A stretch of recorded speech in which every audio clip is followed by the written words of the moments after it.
요나서 3장을 함께 읽겠습니다.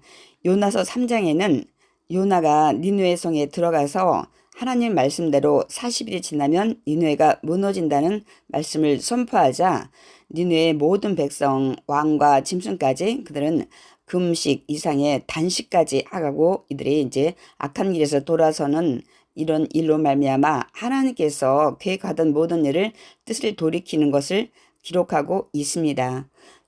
요나서 3장 1절 야훼의 말씀이 두 번째로 요나에게 임하니라 이르시되 일어나 저 큰 성읍 니느웨로 가서 내가 내게 명한 말을 그들에게 선포하라 하신지라.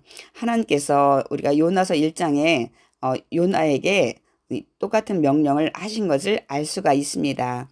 3절 요나가 야훼의 말씀대로 일어나서 니느웨로 가니라. 니느웨는 사흘 동안 걸을 만큼 하나님 앞에 큰 성읍이었더라. 학자들에 의하면은 그때 이 니느웨는 직경이 30km나 되고 둘레가 이제 90km 넘는 그런 굉장히 큰 성이었다고 말씀을 하고 있습니다.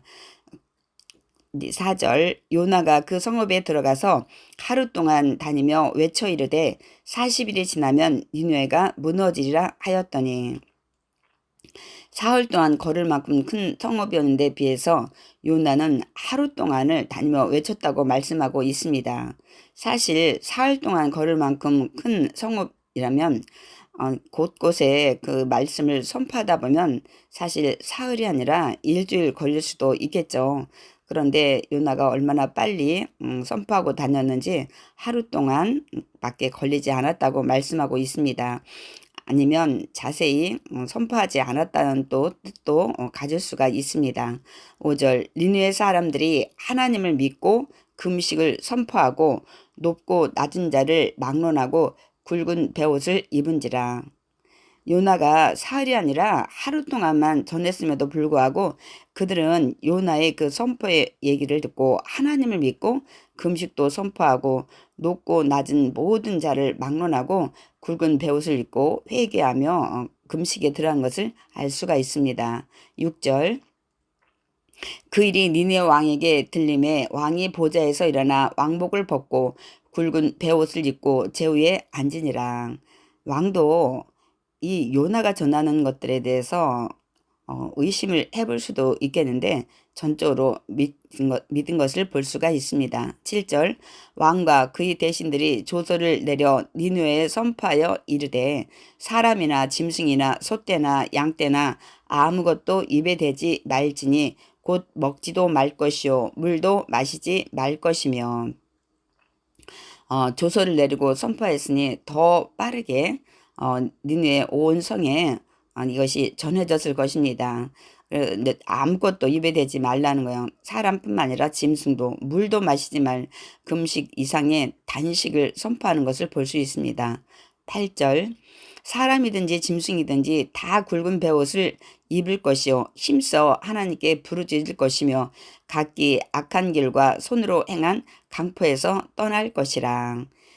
이들은 굵은 베옷을 입고 힘써 하나님께 간절히 부르짖었다고 말씀하고 있습니다.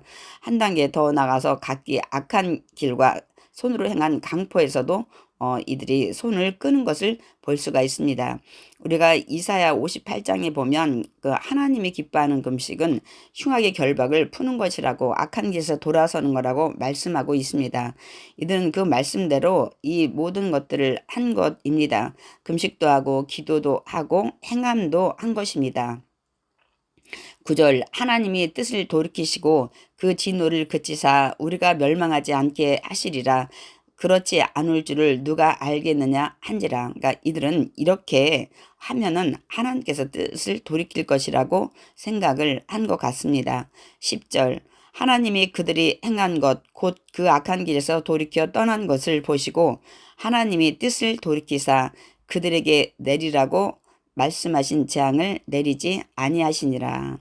그들의 생각대로 하나님께서는 그들이 금식하고 간절히 기도하고 회개하고 악한 길에서 떠나는 모든 것들을 지켜보시고 이제 하나님이 이 40일 후에 니느웨를 무너뜨리라는 계획의 뜻을 돌이켰다고 말씀하고 있습니다. 그러므로 우리는 어떤 재앙이 있을지라도 하나님의 뜻 가운데 우리가 회개하고 잘못을 떠난다면 하나님께서는 뜻을 돌이킨다는 것을 알 수가 있습니다. 요나서 4장을 함께 읽겠습니다. 요나서 4장에는 니느웨 백성들이 회개하자 하나님께서 그 무너뜨리겠다는 그 뜻을 돌이킨 것을 보고 요나가 매우 싫어하고 성내는 내용과 또 요나가 혹여나 하나님께서 그래도 니느웨 성을 멸망시키지 않을까요? 초막을 짓고 살펴보는 내용을 우리가 함께 읽어보겠습니다. 요나서 4장 1절. 요나가 매우 싫어하고 성내며 야훼께 기도하여 이르되 야훼여 내가 고국에 있을 때 이러하겠다고 말씀하지 아니하였나이까. 아마 요나가 하나님께서 말씀하실 때 요나가 이렇게 하나님께 반문을 한 것 같습니다. 내가 니네에 가서 40여에 무너지라고 우리가 선포할 때 그들이 혹시 회개하면 하나님 뜻을 돌이키시지 않을 거냐고 이렇게 얘기를 했던 것 같습니다. 그러므로 내가 빨리 다시스로 도망하였사오니 그래서 내가 니네에 가서 하나님 말씀대로 순종하지 않고 다시스로 도망하는 배를 탔었던 것이라는 것을 말씀하고 있습니다.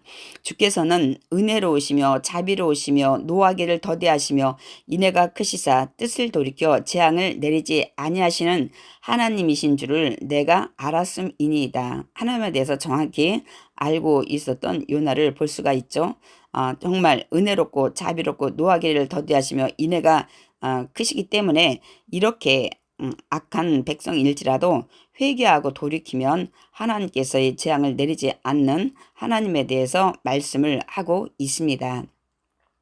3절. 야훼여 원하건대 이제 내 생명을 거두어 가소서. 사는 것보다 죽는 것이 내게 나음이니이다. 이게 무슨 말씀인가요? 내 나라 원수 이 아수르 니느웨가 멸망하기를 원하고 그래서 내가 선포도 하지 않고 다시스로 도망가려고 했는데 그들이 회개함으로 하나님의 재앙을 거뒀기 때문에 이제 내가 사는 것이 아무 의미가 없다고 얘기를 하고 있습니다. 4절. 야훼께서 이르시되 네가 성내는 것이 옳으냐 하시니라. 왜 성을 내느냐고 하나님께서 얘기를 하시죠. 5절. 요나가 성읍에서 나가서 그 성읍 동쪽에 앉아 거기서 자기를 위하여 초막을 짓고 그 성읍에 무슨 일이 일어나는가를 보려고 그 그늘 아래에 앉았더라. 그래도 혹여나 하나님께서 그들이 회개했을지라도 워낙 하나님의 그 백성인 이스라엘을 괴롭힘으로 멸망시키지 않을까 하는 그런 기대감으로 초막을 짓고 살펴봤다고 말씀하고 있습니다. 6절. 하나님 야훼께서 박농쿨을 예비하사 요나를 가리게 하셨으니 이는 그의 머리를 위하여 그늘이 지게 하며 그의 괴로움을 면하게 하려 하심이었더라. 요나가 박농쿨로 말미암아 크게 기뻐하였더니 그 요나가 지은 초막을 하나님께서 박농쿨을 예비하사 그 햇빛을 가리게 한 것을 볼 수가 있습니다. 요나가 그 박농쿨로 말미암아 크게 기뻐하였다고 기록을 하고 있습니다. 7절. 하나님이 벌레를 예비하사 이튿날 새벽에 그 박농쿨을 갉아 먹게 하심에 시드니라. 아니 전날에는 그 초막에 박농쿨을 준비해서 그늘이 지게 하시더니 다음날은 곧바로 하나님께서 벌레를 예비하사 하나님이 준비했던 박농쿨을 갉아먹게 해서 정말 뜨거운 햇빛이 그냥 들게 하시는 걸 볼 수가 있습니다. 8절. 해가 뜰 때 하나님이 뜨거운 동풍을 예비하셨고 한 단계 더 나가서 그냥 햇빛이 아니라 뜨거운 동풍을 예비하셨다고 말씀하고 있습니다. 해는 요나의 머리에 쪼임에 요나가 혼미하여 스스로 죽기를 구하여 이르되 사는 것보다 죽는 것이 내게 나으니다 하니라. 그러니까 또 요나는 이제 너무 괴로우니까 이제 또 죽는 것이 낫다고 하나님 앞에 얘기를 하는 것을 볼 수가 있습니다. 9절. 하나님이 요나에게 이르시되 내가 이 박농쿨로 말미암아 성내는 것이 어찌 옳으냐 하시니 그가 대답하되 내가 성내어 죽기까지 할지라도 옳으니이다 하니라. 내가 죽고 싶을 정도로 화낼 만한 이유가 있다는 것을 얘기합니다. 박농쿨이 내게 얼마나 유익을 줬는데 이 박농쿨이 사라졌기 때문에 내가 성을 내고 있다고 얘기를 하는 것입니다. 10절 야훼께서 이르시되 내가 수고도 아니하였고 재배도 아니하였고 하룻밤에 났다가 하룻밤에 말라버린 이 박농쿨을 아꼈거든. 그러니까 하루 박농쿨 도움받은 것도 이렇게 아까워하는데 하물며 이 큰 성읍 니느웨는 좌우를 분별하지 못하는 자가 12만여 명이요 가축도 많이 있나니 내가 어찌 아끼지 아니하겠느냐 하시니라. 그러니까 하나님께서는 식물보다 사람을 더 소중히 여긴다는 말씀을 하고 있습니다. 이스라엘 백성들은 자신들이 선밀한 사상 때문에 이방인들을 이제 개나 돼지 정도로 취급을 하고 이렇게 가볍게 생각을 하죠. 그런데 하나님께서는 이 모든 세상의 사람들, 그러니까 이스라엘의 그 선민뿐만 아니라 다 구원하시고 사랑하신다는 것을 말씀하고 있습니다. 그래서 식물보다 사람이 더 소중하지 않겠느냐고 이 요나에게 얘기를 하는 거죠. 그래서 유대인들의 그 우월주의를 이제 반박을 하고 또 하나의 교훈은 아무리 악한 민족, 악한 백성일지라도 하나님께 회개하고 돌아온다면 하나님께서는 어떤 재앙을 계획했을지라도 그것을 돌이키시고 이제 그들에게 재앙을 내리지 않는다는 것들을 교훈하고 있습니다.